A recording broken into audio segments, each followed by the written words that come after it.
Hello, everyone, and welcome to Talk Nerdy. Today is Monday, February 12th, 2024, and I'm the host of the show, Cara Santa Maria. So happy early Valentine's to those of you who celebrate.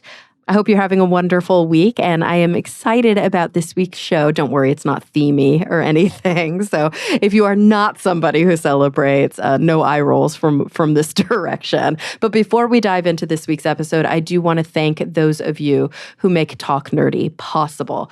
Remember, the show is and will always be 100% free to download, and the way that we keep it going is really at this point, like, the vast majority of it is listener support from individuals just like you. So just like the kind of standard PBS or NPR model, you pledge your support on an episodic basis, and you offset the cost for those who can't afford to pay. So this week's top patrons include Daniel Lang, David J.E. Smith, Mary Neva, Brian Holden, David Compton, Gabrielle F. Jaramillo, Joe Wilkinson, Pasquale Gelati, Riva Keith, and Ulrika Hagman.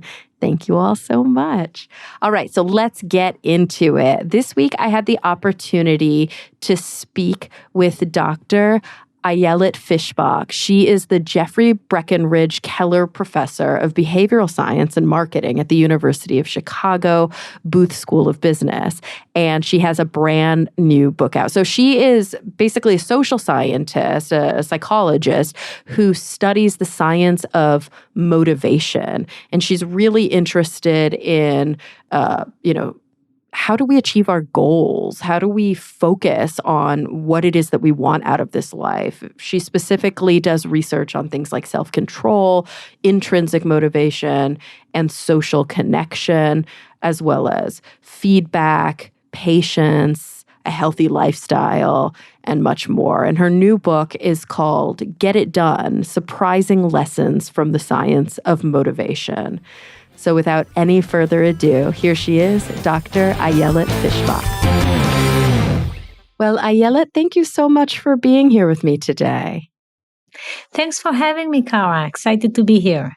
Absolutely. So we're going to be talking about your new book, Get It Done: Surprising Lessons from the Science of Motivation. But obviously, as I always do on the show, before we get into your writing, I want to talk a little bit more about you, about your academic journey, and about sort of where you put your efforts in today. So reading up on you, you're a professor of behavior science and marketing in the School of Business. Would you consider yourself an experimental psychologist? Would you consider yourself a behavioral scientist? Like, what kind of titles do you usually use? My favorite title is actually motivational scientist. And yes, I do experimental work in psychology. Okay. And so what does that mean, a motivational scientist?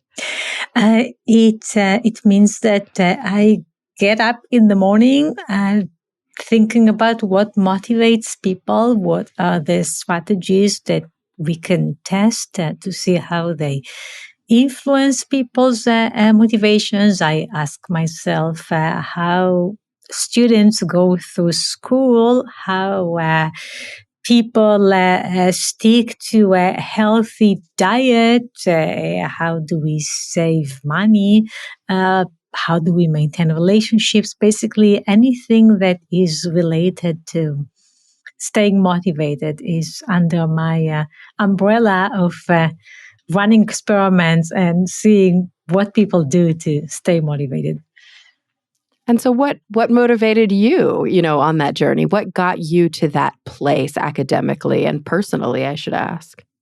I think it was a kind of where life took me. I was in grad school and I was very curious about studying motivation. I was also not from an academic background. I didn't really know what it means to be a researcher and what behavioral science is. And so I did not have any prejudice or inclination toward a particular topic.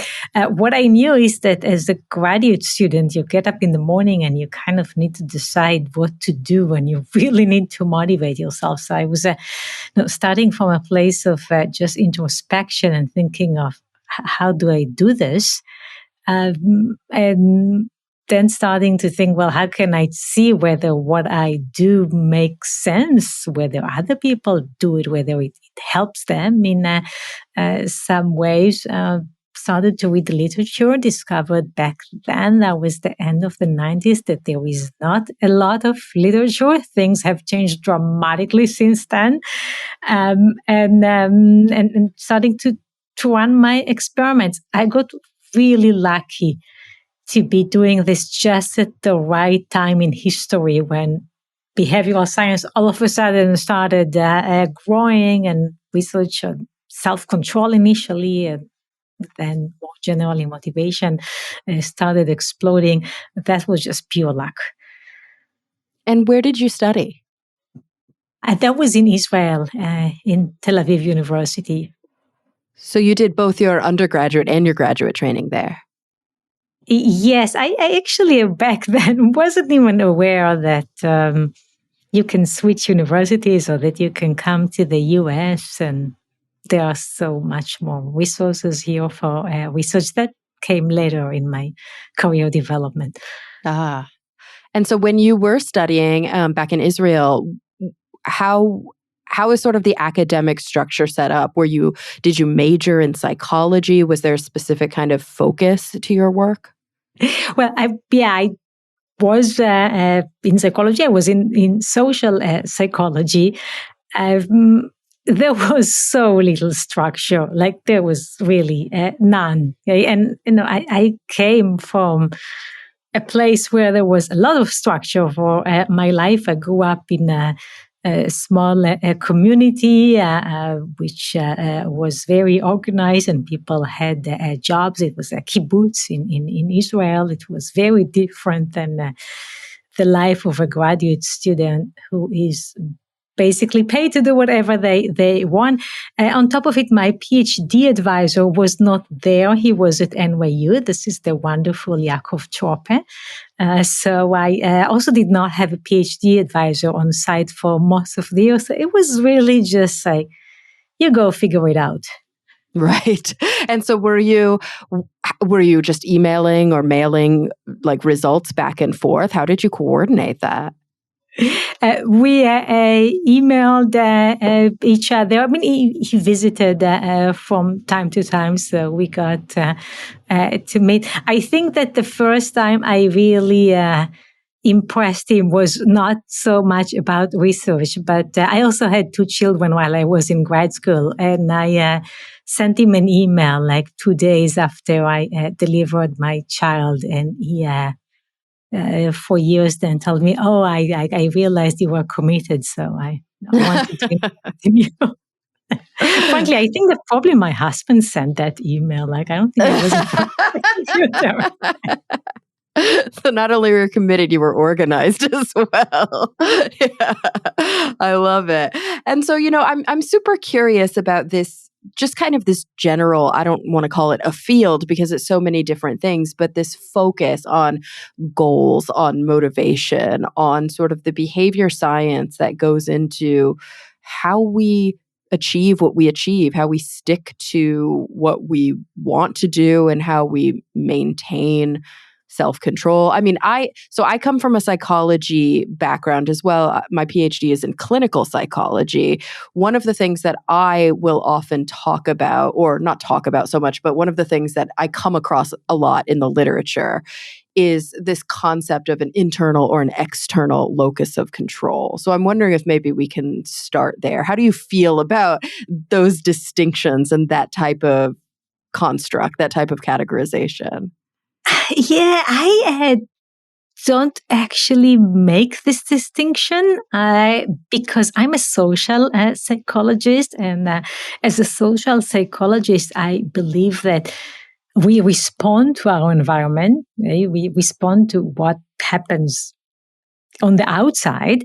But as a motivation scientist, I believe that we can change our environment in order to change ourselves. And so the distinction between external and internal is less relevant once you realize that you create the external and you create the way you frame the external. And so to make this more specific, you change your situation and then you respond to it, or you change your mindset. Okay, you decide to look at the glass half full or the glass half empty, and so you change the way you think about the situation and then respond to it, which means that the external is not something that just happens to us. It's something that is under our internal control.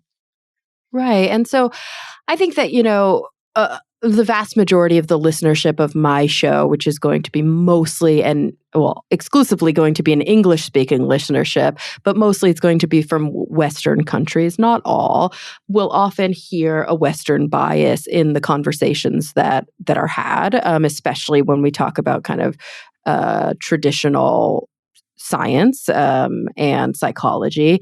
And I'm curious about how you respond to questions of, well, what happens when somebody can't change their environment? What happens when somebody was not dealt a very good hand and they are suffering, or they are put in a position where that is completely outside of their control? That is unfortunately very common. And clearly, we are all the outcome of our circumstances, not just for bad. Okay, like we are the outcome of our cultural circumstances, and the environment affects us. But for many of us, the environment is something that we can work with. Okay, and at the minimum, we can decide what to focus on.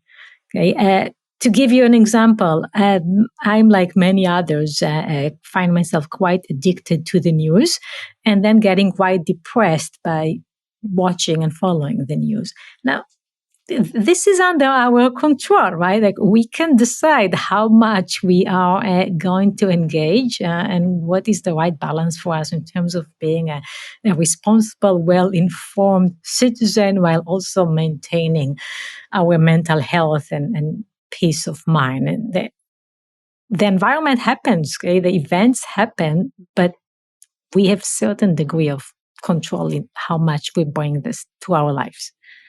Yeah, what's curious to me, I'm always thinking about, how this applies to the mindsets that I take or the experiences that I have. And again, as somebody who works in a clinical setting and who specifically works with patients who are struggling with new or worsening cancer diagnoses, I generally practice from an existential perspective. And a very common approach that I use is logotherapy. We read Viktor Frankl together. We talk about this idea that even when you're in a terrible situation, looking at Man's Search for Meaning, which is a, breathtaking and harrowing book about experiencing life in Auschwitz, even in that situation, what he's sort of teaching is that even if somebody takes all of our decisions away from us and forces us to live in a very specific situation, we still can choose our attitude. We still can choose our perspective.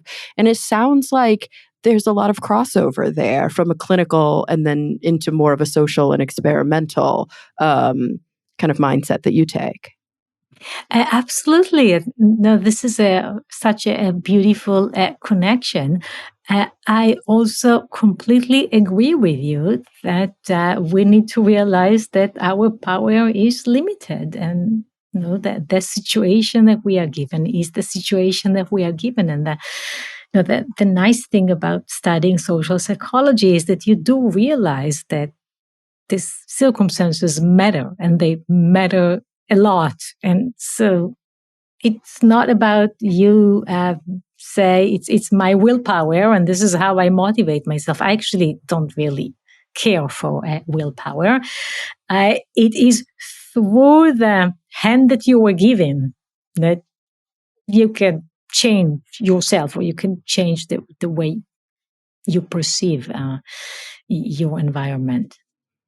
Yeah, I've long struggled with the sort of classic American pull yourself up by your bootstraps ideal, only because I think that it often feels thin to me. It often feels like an easy thing to say when you have the privilege of not kind of running into a lot of adversity.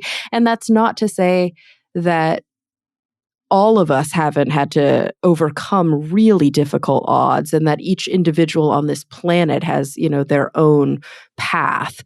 But I think sometimes the classic rags to riches story that's reiterated within the sort of American consciousness can be a little bit, I don't know, dangerous, because it almost assumes a level playing field.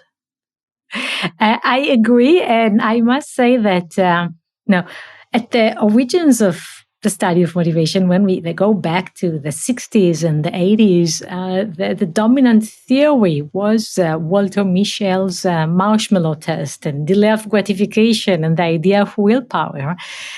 And that has really changed over the last decade. First, just to remind listeners, that the marshmallow test is the test where children around age 5 are seated in front of one marshmallow, and they know that if they don't eat it and wait, then later on they will get 2 marshmallows. And it turned out that those kids who can wait longer are doing better in life. They are getting better education, make more money, and so on. Later analysis discovered that it's really not about willpower. Okay, it's not how long children waited, is whether they waited. The entire variance was explained by the first 20 seconds. Okay, so 20 seconds. That's not everybody can wait for 20 seconds, but not everybody feels that this is the right decision. And so those kids who are waiting for 20 seconds and more, those are basically kids that learn that it pays off, okay, that adults will deliver what they promise to deliver, that the world is a trustworthy place.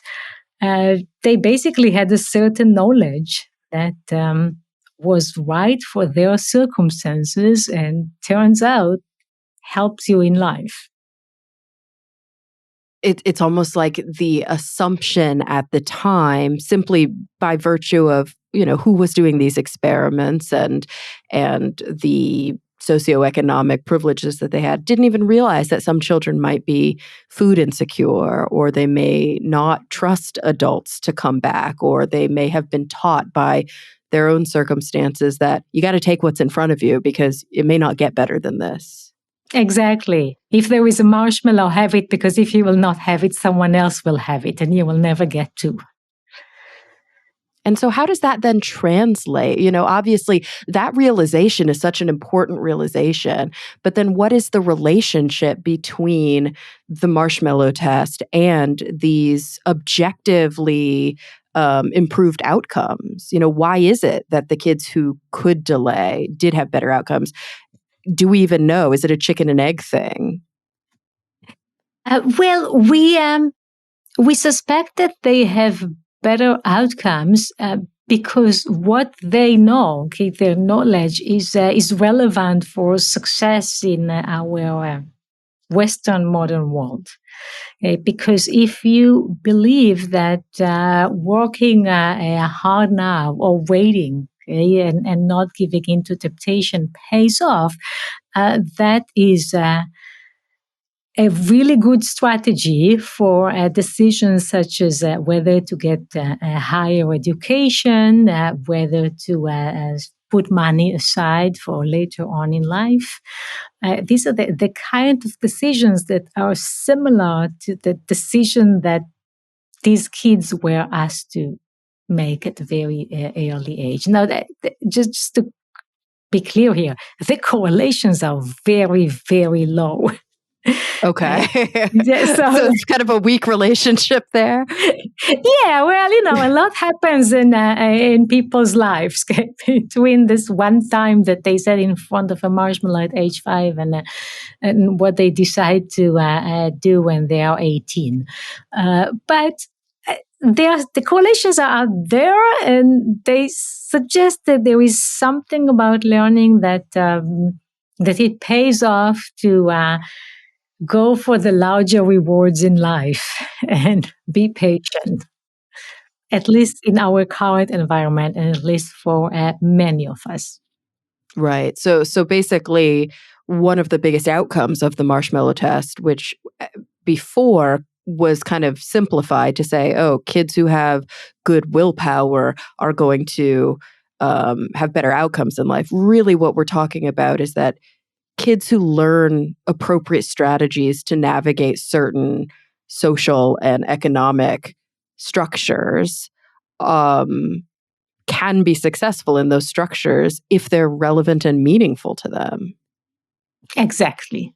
Which sounds less inspiring, but more accurate. Well, and it also shows the institutional and structural recapitulation of generational poverty and generational racism and sexism and all of the different reasons that it's very hard to have upward social mobility. It's very hard to move kind of beyond or outside of, or I don't even like to word it that way, but across kind of these really restrictive, sadly, class lines, because there are these structures in place that keep people generationally where they have been. I agree, but I want to add that there is also lack of knowledge. Okay? And so, yes, there are things that are harder to do because no one will give you a hand.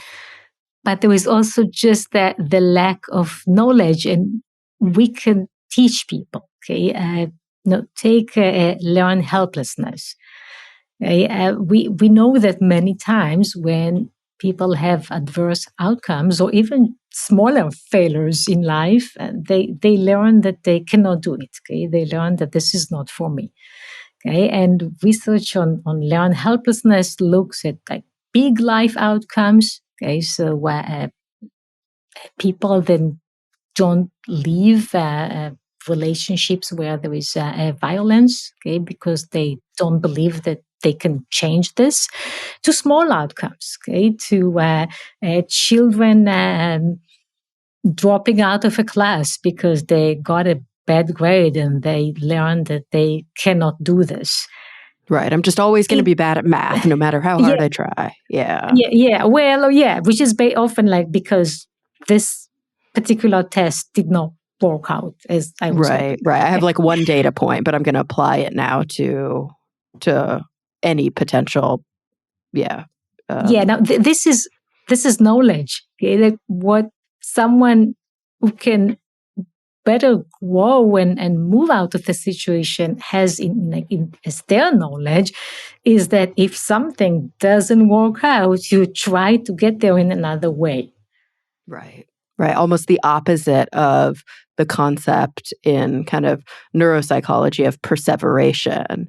You know, we recognize when people perseverate, when they keep trying the same strategy over and over and continuously fail, sometimes that can be indicative of brain damage, but sometimes it can just be indicative of these like poor coping mechanisms. So you're almost talking about like the opposite of perseveration. Like, what's a new path that I can take? What's a different way to hack it so that I can try and have the outcome I'm looking for?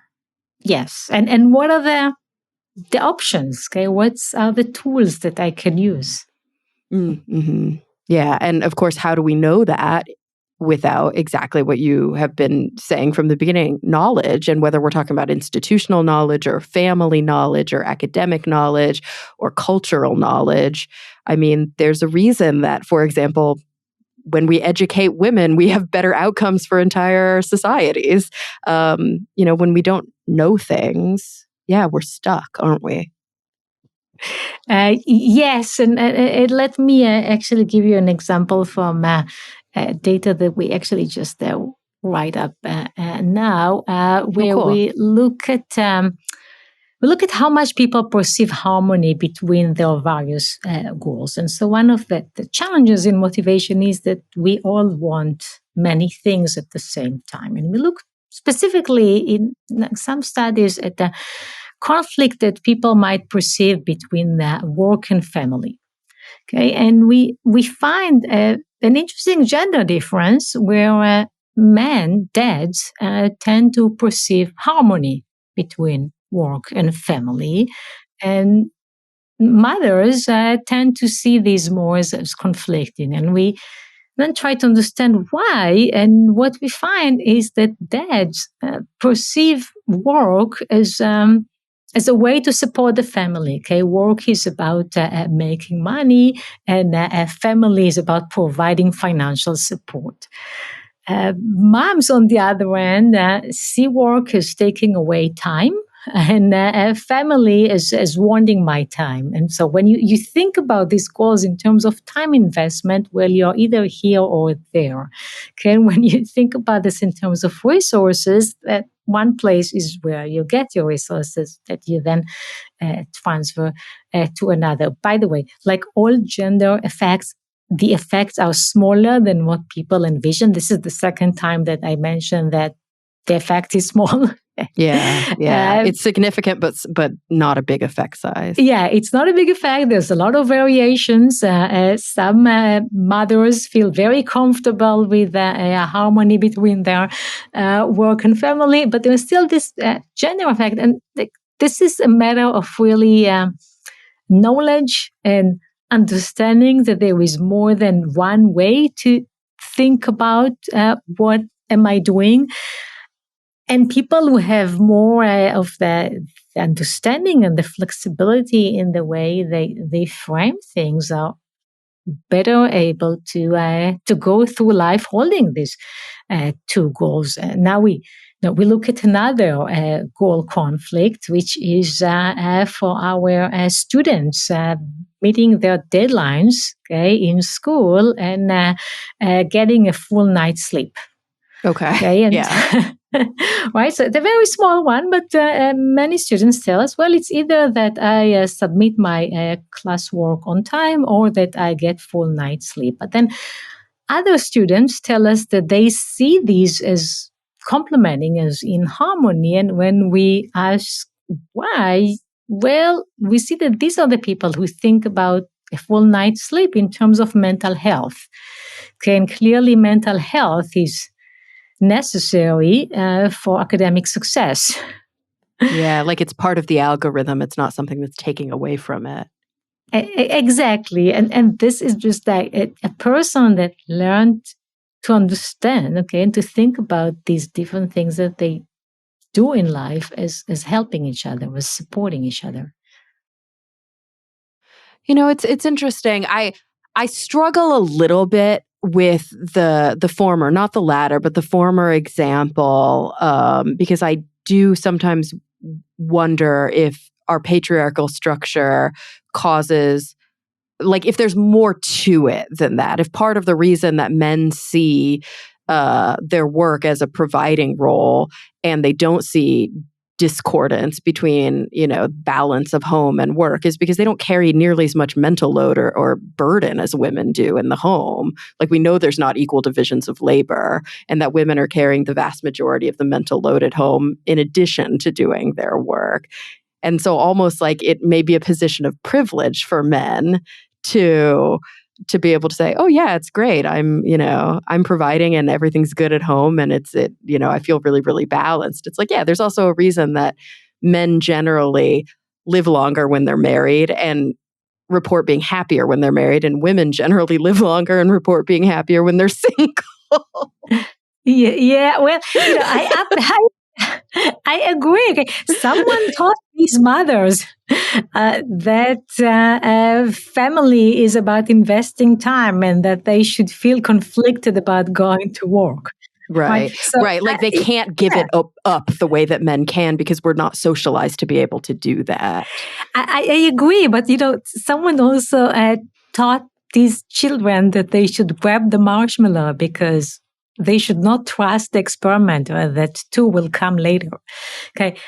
And so you learn these things through life that are basically obstacles that basically make it harder for you, and it's a lot of work to unlearn them and learn how to think about your goals in a different way that is more motivating, that is more exciting, that just feels better.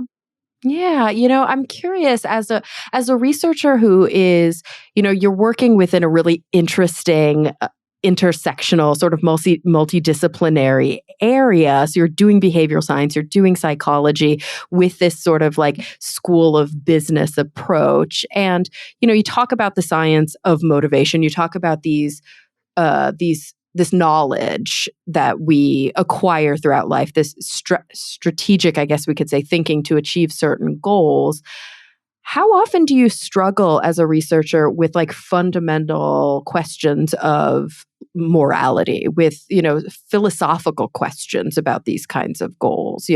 I think sometimes it's easy to, I don't want to say easy, but sometimes an approach that we can take is to say, okay, I'm going to look at a specific goal and I'm going to decontextualize that goal. And I'm going to start to break it down and make decisions of how to affect my behavior to achieve that goal.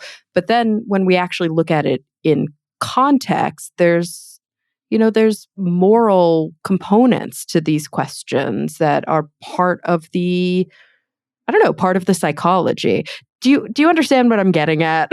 Am I asking this in a clear way? There are so many potential layers to your question. I know. Yeah. I think because I'm going back to this question about mothers and fathers, and I'm thinking it's one of those really interesting things where it's like, well, yeah, we could all just think like dads, and then we would be really good at achieving our goals. But then, is that the moral path to take, or is sort of these things that have been touched by the patriarchy intrinsically good, intrinsically bad? Do you ever think of things in terms of goodness or badness, or do you just think of things in terms of utility? Well, I'm not sure that either is true. A large part of the work is just trying to understand what people do without asking whether that is a worthy goal. Okay, and so I certainly have my share of studies on how people try to lose weight. I don't advocate for that goal. I actually think that it's not a worthy goal for most of us, that we should think about leading a healthy lifestyle and not about the weight loss culture. But I do say, well, people are trying to do this, and I'm interested in looking at how they do it. Okay, I'm looking at how employees evaluate all kind of incentives. Some of them are internal; they want to do something interesting. They want to connect to other people through the work. Some of these motives are motives that I don't share. Okay, they might want to gain a lot of power. But I'm still interested in how do they gain this power, okay, and what are the strategies. And so in that sense, I try to put aside my personal values and just see how people pursue their goals. One of my very first studies was on pursuit of religious goals. I'm not religious, so it's not that I had any... Now, I wasn't against it, but I also wasn't for it. I was kind of looking to see how people do it. Then sometimes morality is in the essence of the motivation question. Okay, a lot of what people are trying to do is to be ethical and to be moral. So these are their goals. Interesting. So it becomes, that it's like a whole extra layer there. I think, yes. I love that you mention it that way, that you sort of take this almost constructivist view, right? It's sort of like, who is the person and what are they trying to accomplish or achieve? What is their goal? And let's sort of, all things being equal, let's try and take that perspective. I guess I'm curious because it does feel like in the modern kind of Western era, a lot of our goals and a lot of our motivations are sort of constrained by capitalism.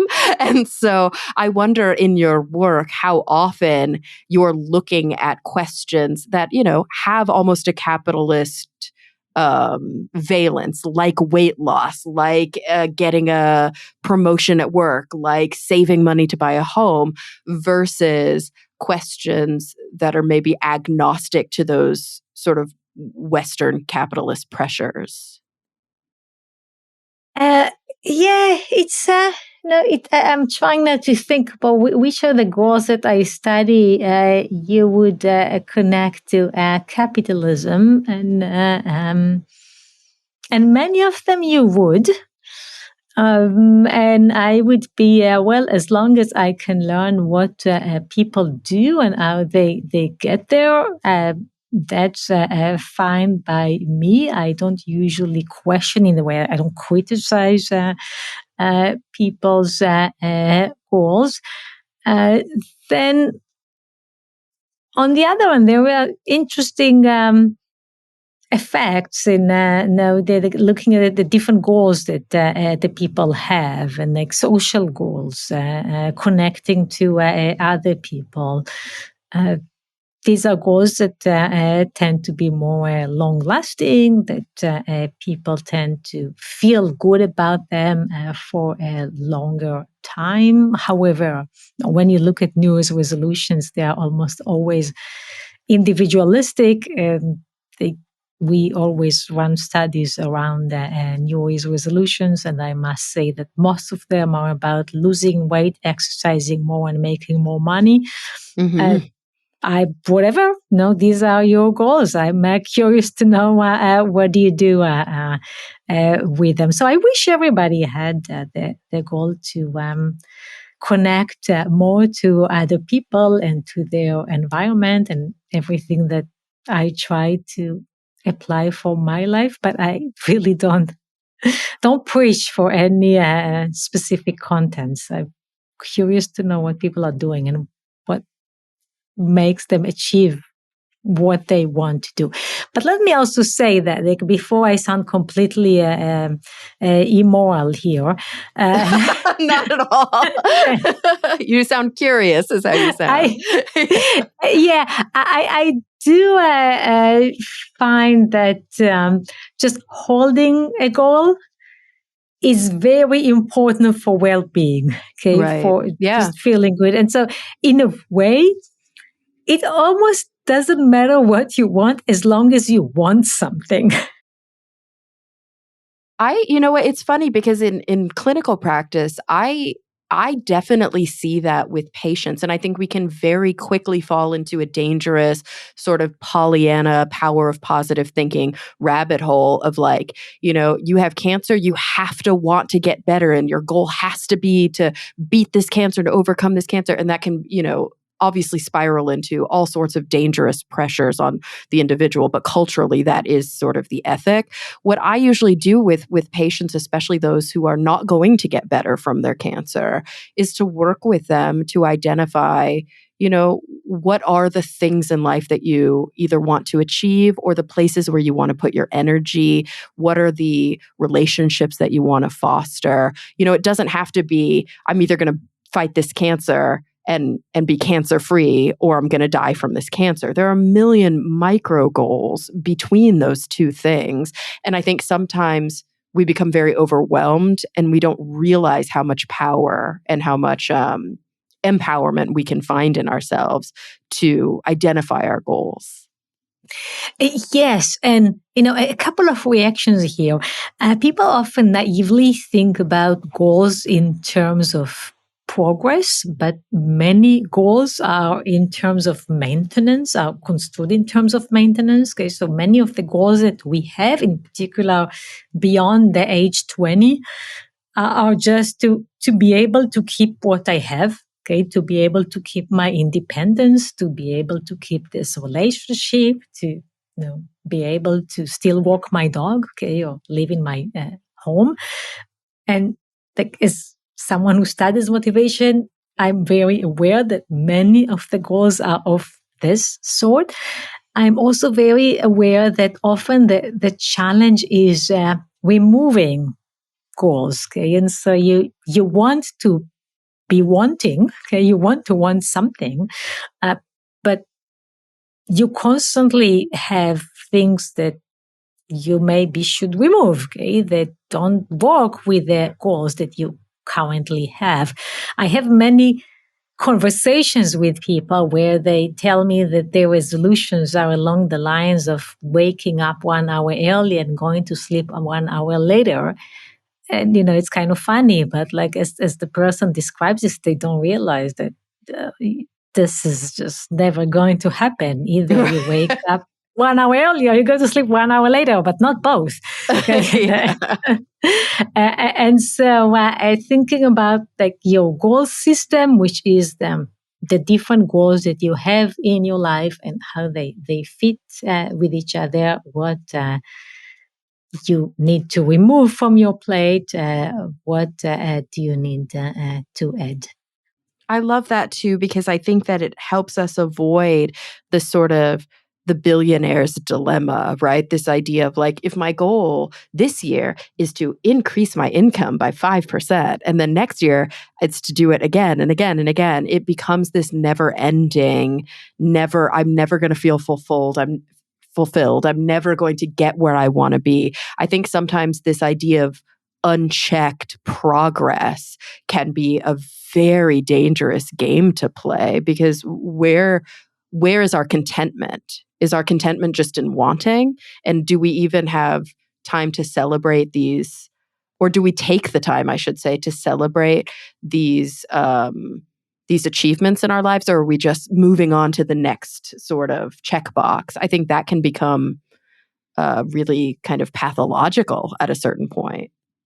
Absolutely. And this is where the study of intrinsic motivation is so helpful. Okay? Basically, we distinguish between intrinsic motivation, which is the value of doing it, and extrinsic motivation, which is the value of being the person who has done it.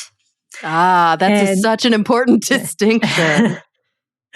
Right. So you either want to do it, or you set a goal that you wish you had already completed. I say that all the time about writing. I hate writing, but I love to have written.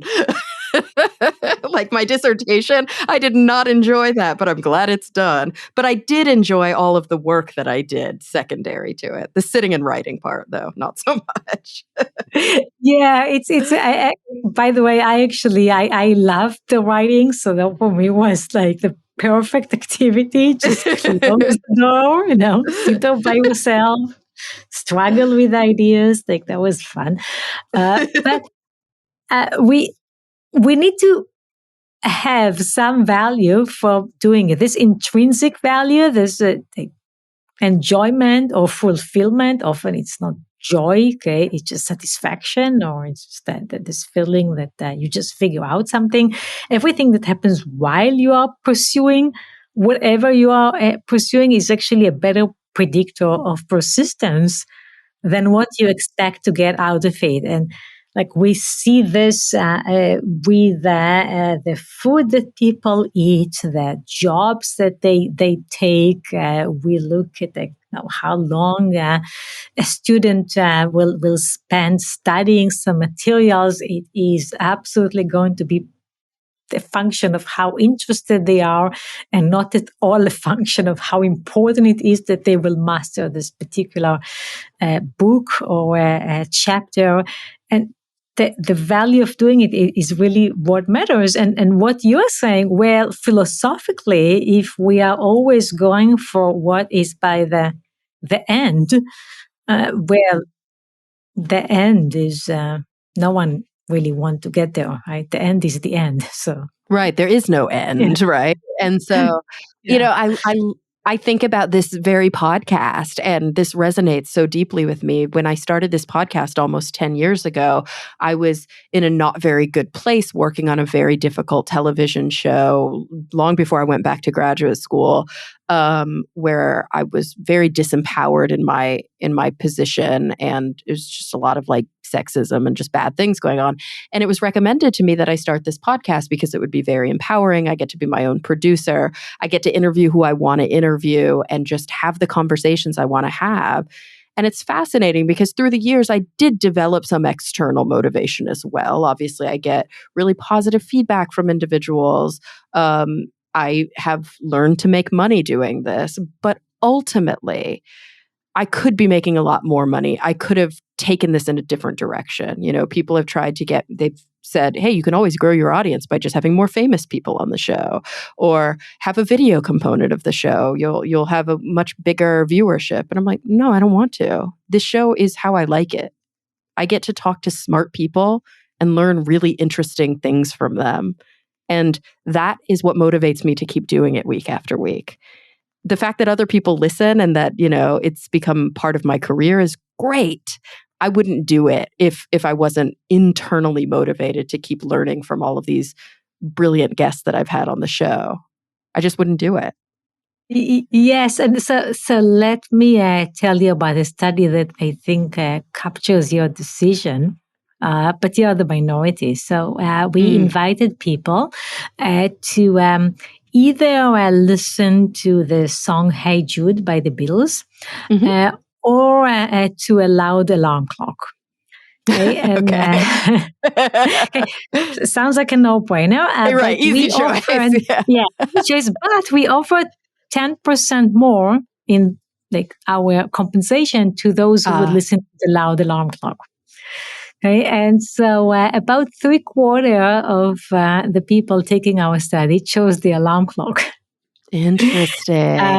Yes, so that's you're the minority. Okay, like you could listen to the song or to the alarm clock, and you chose the song. And I probably would even in your study if this is an interesting component. I'm going to make it more complicated, which I'm sure you already thought of.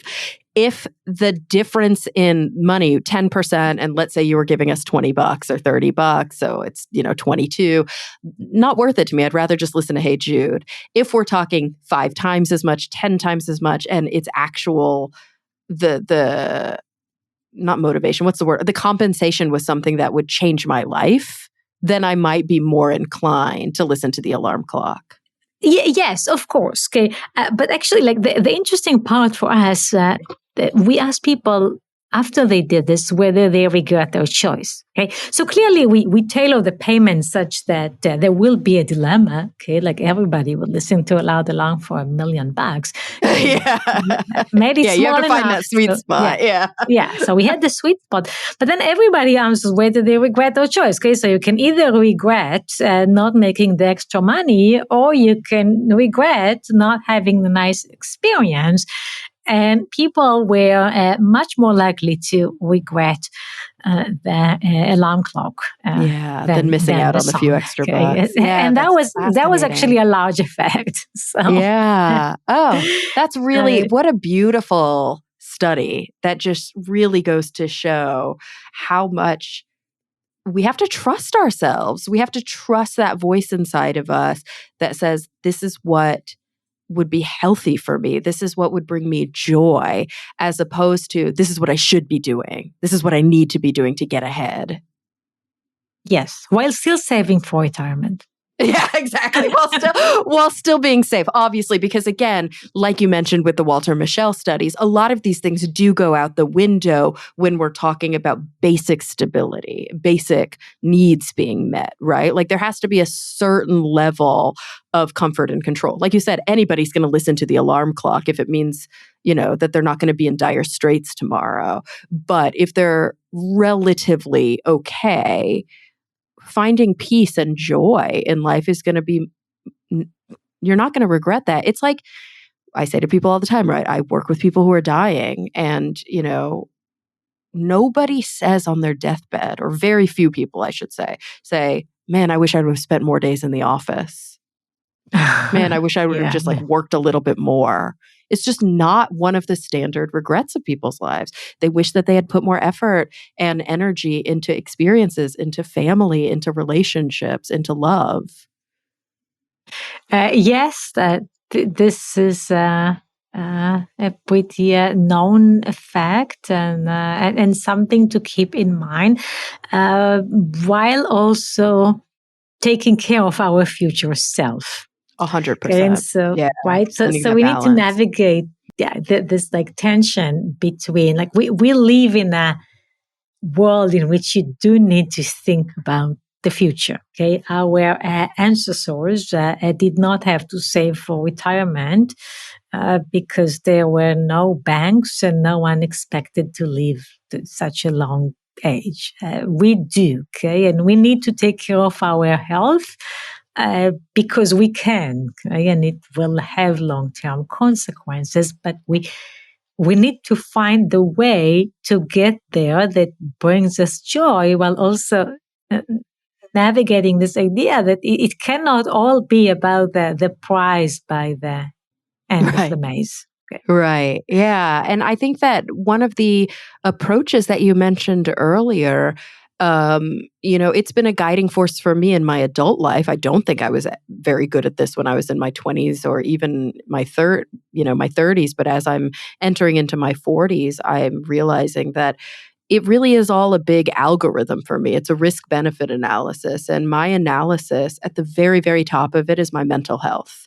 And I think of all of these different things as components to my mental health. I think of love and relationships and financial security and sleep and eating as well as I want to eat or as well as I can eat as components to my mental health. And it's all about balance, because when I go too far in any extreme, it sort of knocks the entire algorithm wonky. And when I can find balance in all of those different areas, it's when I feel the most happy, the most joy, the most calm and safe and comfortable and me. Yes, and you mentioned an interesting developmental effect, which is that it takes a really long time to learn how to do these things, and we are still learning in our 30s and 40s and 50s and so on. And it's not I don't know, algebra. You learn it and then you know it good enough, and you quit. You don't quit. You have to know it by feeling it, I think. It's that kind of knowledge that comes from experience and failure and, all the hard knocks that teach you instead of just something you read in a book. Yes, and mindfulness, okay, and just be willing to do this analysis. I will mention just one more study in which we ask strugglers to give advice to other strugglers. And so we had people that were struggling with, they were unemployed, or they said they were struggling with anger. We had people that were struggling with the weight. I said this is on people's mind. And we either gave them the best advice that we could find, okay, or asked them to give advice to someone. Okay. And it was interesting because when you ask someone who's struggling, okay, someone who's struggling with getting a job, to give advice on how to get a job, they often say something like, "Why would you ask me?" Okay, and I said, "Well, you probably know something, so tell us what you've learned." What was interesting is first, the advice was very thoughtful. So people certainly, when we forced them to tell us what they have learned that they have learned quite a bit. Okay, realized that they have learned quite a bit. And what was interesting for us is that people were more motivated by their own advice than by advice that we gave them. I love that so much. So it's like the knowledge is within you. yeah, kind of like, when we force you to reflect, when we force you to be mindful, you Yeah. will find some gold there. Yeah, it's so funny because again, I can't help but tie this back to sort of the operational or the clinical arm of psychology in the work that I do, which is so often based on the lessons that we learn from experimentalists and from social psychologists. Is that people come to therapy, and I think sometimes in a misguided way are just hoping that somebody will have an answer, and it's like, well, I can't give you insight. If I could give you insight, we wouldn't need this industry. Like, that's not my job. My job is to Yeah. help you get to your own insights. It's to help hold up a mirror, so that you can find those truths inside of yourself. Because the things that work for me might not even work for you. Like, we know what the evidence says works for a lot of people, but everyone's different, and you gotta find it yourself inside of you. Yeah, and then practice it. Oh yeah, okay? And failing and practice again. Yeah. This has been such a joy, this conversation. I want to ask though, because here's something that's really funny, right? So you wrote this book, and like we were just talking about, you can't just read something and know it. You have to do it. And so how do you recommend your readers go about engaging with Get It Done? Are you hoping that they don't just read it, but that they try and apply these experimental lessons to their everyday life, that they try to find these connections and practice things like internal motivation and practice things like self-control and social connection? Yes. And I actually, by the end of every chapter of my book, I have a list of questions to ask yourself, which is my way to try to engage the reader. Okay, like you need to do the work. Okay, you need to ask these questions, and you need to be mindful of your answers and how that is going to help you to either change your environment or change the way you think of yourself and your environment. And so, clearly I'm an educator. I believe in the Socratic method, in asking questions rather than giving answers. But also in my writing, there are many questions that I'm asking, and I try. I tell about the research. I don't give people answers, but I tell them about the studies and the research, and then invite them to think about what that means for their personal lives. Oh, I love that so much. Well, everyone, the book is Get It Done, Surprising Lessons from the Science of Motivation by Dr. Ayelet Fishbach. Thank you so much for being here with us today. I've learned so much from you, and it's been such a pleasure to chat. Thank you, Cara. I love your podcast. That was so much fun. Thanks for having me. Absolutely. And everyone listening, thank you for coming back week after week. I'm really looking forward to the next time we all get together to talk nerdy.